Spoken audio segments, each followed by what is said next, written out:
Hello students, मैं हूं विकास और मैं आप सभी का नॉलेज बीम यूट्यूब चैनल के एक नए वीडियो में पुनः स्वागत करता हूं। स्टूडेंट्स, आज की वीडियो में मैं आपको बोर्ड एग्जाम 2020 में जो इंग्लिश का क्वेश्चन पेपर हुआ था क्लास 12 का, उसी क्वेश्चन पेपर को आपको शो करने वाला हूं ताकि आपको एक आइडिया मिल सके कि जो आपका बोर्ड एग्जाम होगा 2021 में आप किस तरह से प्रिपरेशन करें कि आप आसानी से सारे जो क्वेश्चंस आपको देखने को मिलेंगे बोर्ड एग्जाम में उनको सॉल्व कर सके। जैसा कि कोरोना की वजह से काफ़ी ज़्यादा मात्रा में जो हमारा एजुकेशन का टाइम है वह वेस्ट हो चुका है। इस वजह से आप जिस अकॉर्डिंग क्वेश्चन पेपर आपका आता है उस अकॉर्डिंग अगर प्रिपरेशन करते हैं तो आप बेटर मार्क्स गेट कर सकते हैं इंग्लिश के क्वेश्चन पेपर में। और मैं आपको यह क्वेश्चन पेपर दिखाना शुरू करूं उससे पहले आपको बताना चाहूँगा कि आप अच्छी तरह से अगर इंग्लिश की तैयारी करना चाहते हैं तो हमारा जो सेकेंड चैनल है नॉलेज बीम प्लस, वहाँ पर आप इंग्लिश बुक की प्रिपरेशन कर सकते हैं। और हमारा जो एप्लीकेशन है नॉलेज बीम, आप वहाँ पर भी जाकर आप अच्छी तरह इंग्लिश की प्रिपरेशन कर सकते हैं। दोनों का लिंक मैंने वीडियो के डिस्क्रिप्शन में दिया हुआ है। तो चलिए मैं आपको इस क्वेश्चन पेपर को अच्छी तरह से समझा देता हूँ और दिखा देता हूँ कि किस तरह से क्वेश्चन आपको बोर्ड एग्जाम में देखने को मिल सकता है 2021 के। तो सबसे पहले आपको क्वेश्चन पेपर में अपना जो अनुक्रमांक है वह फिलअप करना होता है। उसके बाद आपको अपना नाम फिलअप करना होता है। उसके बाद पेपर का यह कुछ कोडिंग होता है। देख सकते हैं सन 2020 का इंग्लिश का क्वेश्चन पेपर है। समय आपको 3 घंटे 15 मिनट दिया जाता है। टोटल जो पूर्णांक है वह 100 नंबर का है। और आपको यहाँ पर इंस्ट्रक्शन के रूप में बताया गया है कि ये जो क्वेश्चन पेपर है सेक्शन ए और सेक्शन बी 2 भागों में डिवाइड है और दोनों ही सेक्शन आपको करना अनिवार्य है, कंपलसरी है। और यहाँ पर जो निर्देश है वह है क्वेश्चन नंबर जो 11 है उसमें 3 पार्ट है, पार्ट 1, पार्ट 2 और पार्ट 3। आपको केवल उसमें से एक ही पार्ट करना है, अर्थात क्वेश्चन नंबर जो 11 है उसमें से आपको केवल एक ही पार्ट का उत्तर देना है। इसके बाद यहाँ पर कह रहा है निर्देश जो तीसरा है वह है all other questions are compulsory, और दूसरे सभी जो प्रश्न हैं वह अनिवार्य है, अर्थात आपको सारे प्रश्न करने हैं।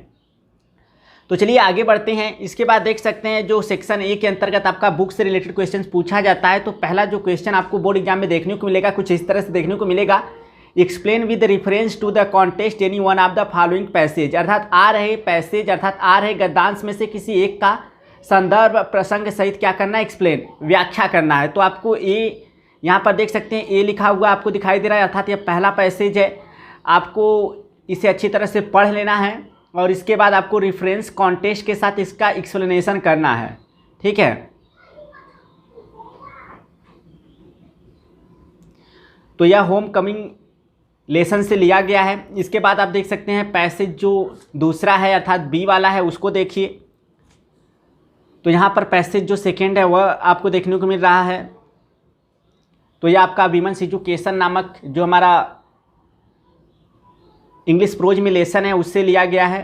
तो इन सारे लेसन्स को मैं ऑलरेडी टीच कर दिया हूँ। अगर आप इन्हें पढ़ना चाहते हैं, इसका हिंदी एक्सप्लेनेशन चाहते हैं, चाहे वह होम कमिंग का हो या विमेंस एजुकेशन का हो या फिर इंग्लिश प्रोज के किसी भी लेसन को अगर आप पढ़ना चाहते हैं अच्छी तरह से हिंदी एक्सप्लेनेशन के साथ, तो हमारा जो सेकेंड चैनल है नॉलेज बीम प्लस वहाँ पर विजिट करें, जैसा कि मैंने वीडियो के डिस्क्रिप्शन में उसका लिंक दिया हुआ है। इसके बाद जो हमारा क्वेश्चन नंबर सेकेंड है उसकी बात करते हैं। तो क्वेश्चन नंबर जो सेकेंड है वह है answer any one of the following questions in not more than 30 words, अर्थात आ रहे प्रश्नों में से केवल एक का उत्तर आप लगभग यानी कि 30 शब्दों से अधिक में मत दीजिए, लेकिन आप 30 शब्द से ज़्यादा में भी दे सकते हैं अपने आंसर को पूर्ण करने के लिए। अगर आपका आंसर कम में भी पूर्ण हो जा रहा है तो भी आपका करेक्ट ही माना जाएगा, ठीक है। इसके बाद देख सकते हैं यहाँ पर ए बी सी करके 3 क्वेश्चन पूछे गए हैं, केवल एक क्वेश्चन का आपको आंसर देना है, ठीक है। तो क्वेश्चन पेपर को अच्छी तरह समझ लीजिए। अगर आपको कोई प्रॉब्लम होती है तो आप मुझे कमेंट सेक्शन में ज़रूर पूछ सकते हैं। इसके बाद आगे बढ़ते हैं। इसके बाद देख सकते हैं क्वेश्चन नंबर जो थर्ड है वह फिल इन द ब्लैंक से रिलेटेड है। तो अगर आप अच्छी तरह से इंग्लिश बुक को पढ़े होंगे तो आसानी से फिल इन द ब्लैंक का क्वेश्चन सॉल्व कर लेंगे। देख सकते हैं इसमें ए बी सी डी करके 4 फिल इन द ब्लैंक से रिलेटेड क्वेश्चन पूछे गए हैं, जिसका ऑप्शन आपको वहाँ पर देखने को मिल जाएगा। उसमें से सबसे सूटेबल जो ऑप्शन है उसी को आपको चूज करके फिलअप करना है। तो देख सकते हैं यहाँ पर है the double minded man is, तो इसमें जो है अनस्टेबल जो है वह करेक्ट है। इसके बाद I am mentions that our great classic should be studies, तो यहाँ पर क्लासिक्स होना चाहिए। इसके बाद Hindu civilization will we leave, यहाँ पर आपका रिटेन रहेगा, ठीक है। इसके बाद I can't kill you but I can reprieve you, तो यहाँ पर आपका यह रिप्रीव रहेगा। तो यह फेलो ट्रेवलर वाले लेसन में से है। इसके बाद हम लोग और आगे बढ़ते हैं। तो क्वेश्चन नंबर जो 4 है कह रहा है answer any one of the following question in about 25 words, अर्थात आ रहे प्रश्नों में से केवल एक का आप लगभग 75 शब्दों में उत्तर दीजिए। तो यहाँ पर आपको देखने को मिल रहा है कि यह जो क्वेश्चन है यह आपका मर्चेंट ऑफ वेनिस से है। तो मर्चेंट ऑफ वेनिस जो है वह कोरोना वायरस की वजह से जो हमारा एजुकेशन प्रभावित हुआ है, इस वजह से आपका जो मर्चेंट ऑफ वेनिस है उसको हटा दिया गया, अर्थात आपको इस तरह का क्वेश्चन अब देखने को 2021 के बोर्ड एग्जाम में नहीं मिलेगा। ठीक है, तो मर्चेंट ऑफ वेनिस आपको इस वर्ष पढ़ने की कोई आवश्यकता नहीं है। ठीक है, इसके बाद पांचवा जो क्वेश्चन है, answer any two of the following question in about 30 words each, यानी कि आ रहे प्रश्नों में से दो का उत्तर आप लगभग 30 शब्दों में दीजिए। तो यह आपका जो है क्वेश्चन पूछा गया है, यह आपका शॉर्ट स्टोरी से है। तो शॉर्ट स्टोरी वाले लेसन को भी मैंने ऑलरेडी टीच कर दिया है। इसको भी अगर आप अच्छी तरह से सीखना चाहते हैं, पढ़ना चाहते हैं, तो आप इसी चैनल के प्लेलिस्ट में जाइए, आपको शॉर्ट स्टोरी का लेसन देखने को मिल जाएगा। नहीं तो आप हमारे सेकंड चैनल पे भी जाकर सीख सकते हैं, नहीं तो हमारे एप्लीकेशन पर जाकर भी आप इसका हिंदी एक्सप्लेनेशन सीख सकते हैं। इसके बाद क्वेश्चन नंबर 6 की बात करें। क्वेश्चन नंबर जो 6 है वह है explain with reference to the context any one of the following extract, अर्थात आ रहे एक्सट्रैक्ट में से, अर्थात निचोड़ में से केवल एक का संदर्भ प्रसंग सहित व्याख्या कीजिए। तो यहाँ पर देख सकते हैं 8 नंबर का क्वेश्चन पूछा जाता है, तो आपके इंग्लिश पोइट्री से है। यहाँ पर आपका यह पहला जो स्टेंजा है वह दिया गया है। तो यह आपका जो स्टेंजा है वह ऑन हिज ब्लाइंडनेस नामक कविता से लिया गया है।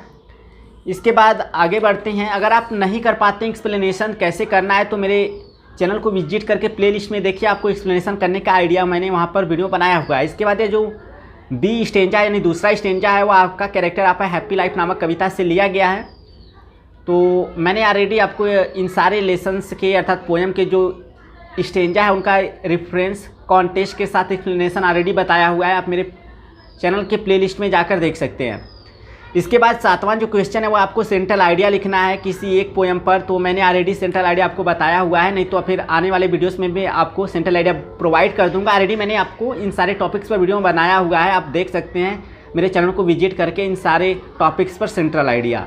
इसके बाद जो आपका 8वां क्वेश्चन है, right the definition of any one of the following figures of speech with 2 examples. तो आपको यह जो 3 फिगर्स ऑफ स्पीच देखने को मिल रहे हैं, इसमें से केवल एक का आपको परिभाषा देना है और उसका 2 एग्जाम्पल आपको लिखना है, और इसके लिए आपको 4 नंबर मिलेंगे। बहुत ही सिंपल सा है, आप इसे अच्छी तरह से तैयार कर लीजिएगा, नहीं तो मेरे चैनल को विजिट करके आप फिगर्स ऑफ स्पीच का भी वीडियो देख सकते हैं। इसके बाद आपका सेक्शन बी स्टार्ट होता है। सेक्शन बी के अंतर्गत आपका जो क्वेश्चन नंबर 9 है, उसमें आपको पहला जो ए वाला क्वेश्चन है आपका नरेशन से है। कह रहा है change any one of the following sentence into indirect form of speech. तो यहाँ पर पहला दूसरा करके यहाँ पर आपको डायरेक्ट नरेशन के 2 क्वेश्चन देखने को मिल रहे हैं, केवल एक को आपको इनडायरेक्ट नरेशन में क्या करना है, चेंज करना है। इसके बाद आपका जो क्वेश्चन नंबर 9 के अंतर्गत बी वाला क्वेश्चन है, कह रहा है combine any one of the following as directed within the brackets. तो नीचे जो आ रहे हैं आपको इसमें किसी एक जो ब्रैकेट्स में निर्देश दिया गया उसी में आपको कंबाइन करना है। तो देखिए पहला वाला जो है आपको इसे सिंपल सेंटेंस में कंबाइन करना है, और जो दूसरा वाला इसे आपको कॉम्प्लेक्स सेंटेंस में कंबाइन करना है।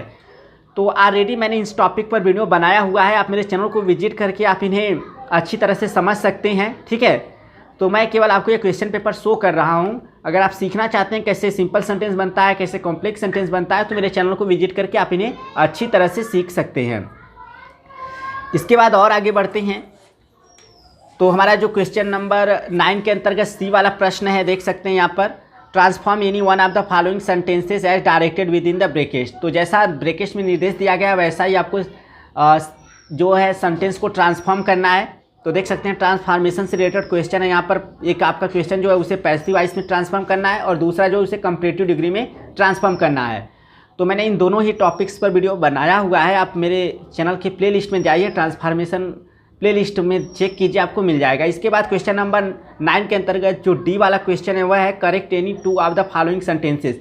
यानी यहाँ पर आपको 4 सेंटेंस देखने को मिल रहे हैं, केवल आपको 2 सेंटेंसेस को सही करना है। तो सिंटेक्स पर भी मैंने वीडियो बनाया हुआ है, इसे भी आप वॉच कर तैयार कर सकते हैं इस टॉपिक को। इसके बाद आपका जो क्वेश्चन नंबर 10 है उसके अंतर्गत जो ए वाला क्वेश्चन है वह है use any 3 of the following idiom and phrases in your own sentences so as to bring out their meanings clearly. तो यहाँ पर नीचे जो आपको आइडियम एंड फ्रेज देखने को मिल रहे हैं, इसमें से केवल 3 का आपको अपने वाक्य में प्रयोग करना है ताकि इनकी जो मीनिंग है वह स्पष्ट रूप से क्लियर हो जाए।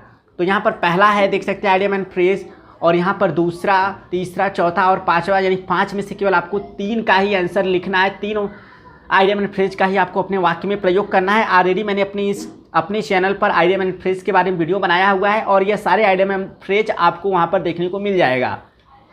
इसके बाद क्वेश्चन नंबर जो बी के क्वेश्चन नंबर 10 के अंतर्गत बी वाला क्वेश्चन है, वो कह रहा है right antonyms of the following words, यानी जो नीचे आ रहे शब्द हैं इनका आपको विलोम शब्द लिखना है। तो एम्पल, चीयरफुल, वाइल्ड, इन सब के बारे में मैंने ऑलरेडी एंटोनिम्स पर वीडियो बनाया हुआ है। आप जाएंगे तो इन सारे शब्द का आपको अपोजिट देखने को मिल जाएगा। एम्पल मतलब पर्याप्त होता है, चीयरफुल मतलब प्रसन्न, वाइल्ड मतलब असभ्य या जंगली। तो क्वेश्चन नंबर 10 के अंतर्गत जो सी वाला क्वेश्चन है वो कह रहा है right synonyms of the following words, अर्थात आ रहे शब्दों के आप पर्यायवाची लिखिए। तो यहाँ पर 3 शब्द आपको देखने को मिल रहा है, ब्रेव, करप्ट और फैटल। तो ब्रेव मतलब और फैटल मतलब घातक होता है। तो आप इस टॉपिक को भी मेरे चैनल को विजिट करके प्लेलिस्ट में जाइए, वहाँ पर आपको ये टॉपिक देखने को मिल जाएगा और इन शब्द के आपको पर्यायवाची भी देखने को मिल जाएगा। ठीक है। इसके बाद जो क्वेश्चन नंबर 10 के अंतर्गत डी वाला क्वेश्चन है वो आपका 1 वर्ड सब्स्टिट्यूशन से संबंधित है। इसमें आपको कई शब्दों के लिए एक शब्द लिखना है। तो पहला, दूसरा, तीसरा करके यहाँ पर 3 आपको 1 वर्ड सब्स्टिट्यूशन से संबंधित क्वेश्चन पूछे गए हैं। इनके लिए आपको एक शब्द लिखना है। तो इस टॉपिक पर भी मैंने वीडियो बनाया हुआ है, अब जाइए मेरे चैनल को विजिट कीजिए, आपको इनका जो सॉल्यूशन है वह भी मिल जाएगा और साथ ही साथ आप इस टॉपिक को तैयार भी कर सकते हैं। अगर आप इस पेपर का जो आंसर है वह चाहते हैं तो ऑलरेडी मैंने इस पेपर का जो है आंसर पहले दिया हुआ है, इसलिए मैं ज़्यादा कुछ इसमें बता नहीं रहा हूँ। अगर आप उसे भी देखना चाहते हैं तो मेरे चैनल को विजिट करके आप देख सकते हैं, नहीं तो आई बटन पर मैं लिंक दे दूँगा ताकि आपको ज़्यादा परेशानी ना हो। इसके बाद देखेंगे तो आपका जो क्वेश्चन नंबर 10 के अंतर्गत जो ई वाला क्वेश्चन है, ठीक है, जो क्वेश्चन नंबर 10 के अंतर्गत ई वाला क्वेश्चन है वह आपका देख सकते हो होमोफोन से संबंधित है, अर्थात एक समान ध्वनि से। तो यहाँ पर 2 शब्द दिया गया है, इनका आपको अपने वाक्य में प्रयोग करना है ताकि इनकी जो मीनिंग है वह स्पष्ट हो जाए।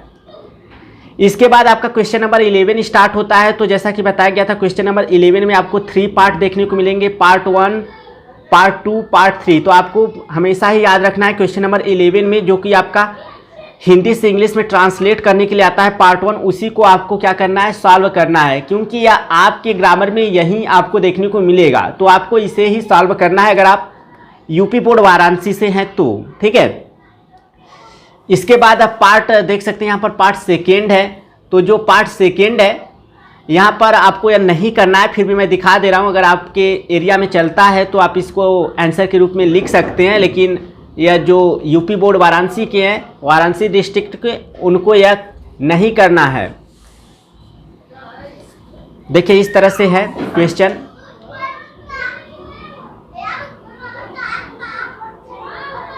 तो मैं दिखा दे रहा हूं, लेकिन यह यूपी बोर्ड स्टूडेंट्स के ग्रामर सेक्शन में, यानी जो बुक है वह नहीं है, तो आपको पार्ट 1 ही देखने को मिलेगा इंग्लिश ग्रामर बुक में, तो उसी को करना है। इसके बाद यहाँ पर पार्ट 3 देख सकते हैं। ठीक है। तो पार्ट 3 में ए बी करके इस तरह से क्वेश्चन पूछे गए हैं। तो यह आपको इंग्लिश ग्रामर में देखने को नहीं मिलेगा, आपका जो सिलेबस पढ़ाया जाता है यहाँ पर यह मैचिंग भी नहीं देखने को मिलेगा। तो इस वजह से आपको पार्ट 1 ही करना है। ठीक है। मैं दिखा दे रहा हूँ क्वेश्चन फिर भी।